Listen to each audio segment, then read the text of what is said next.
تخلیقی صلاحیت۔ یونیورسٹی کے ایک پروفیسر سے پوچھا گیا کہ آپ کے نزدیک تعلیم یافتہ ہونے کی پہچان کیا ہے؟ پروفیسر نے جواب دیا، وہ شخص جو نہیں سے ہیں کی تخلیق کر سکے۔ The person who can create thing out of nothing۔ یہ تعریف نہایت صحیح ہے۔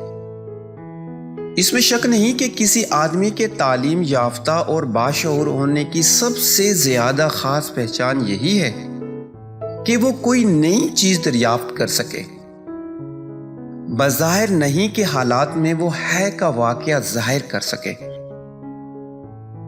اس خصوصیت کا تعلق زندگی کے ہر میدان سے ہے، خواہ علم کا میدان ہو یا تجارت کا، سماجی معاملات کی بات ہو یا قومی معاملات کی۔ غرض زندگی کے ہر شعبے میں وہی شخص بڑی ترقی حاصل کر سکتا ہے جو اس انسانی صلاحیت کا ثبوت دے سکے۔ اس دنیا میں آدمی کو خام معلومات سے اعلیٰ معرفت کے دریافت تک پہنچنا ہے۔ اس کو ناموافق حالات میں موافق پہلو کو دریافت کرنا ہے۔ اس کو دشمنوں کے اندر اپنے دوست کا پتہ لگانا ہے۔ اس کو ناکامیوں کے طوفان میں کامیابی کا سفر طے کرنا ہے۔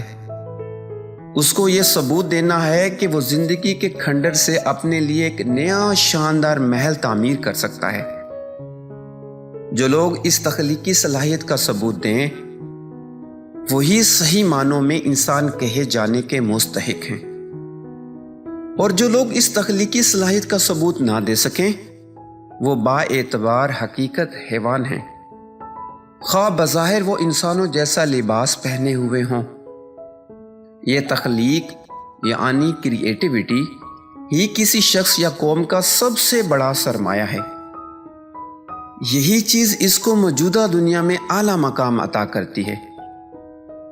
جو لوگ تخلیقی صلاحیت کھو دیں، وہ کسی اور چیز کے ذریعے یہاں اپنا مقام نہیں پا سکتے، خواہ ان کے فریاد و احتجاج کے الفاظ سے تمام زمین و آسمان گونج اٹھیں۔ وہ لاؤڈ اسپیکروں کا شور تو برپا کر سکتے ہیں، مگر وہ استحکام کا خاموش قلعہ کبھی کھڑا نہیں کر سکتے۔ مولانا وحید الدین کی کتاب زندگی۔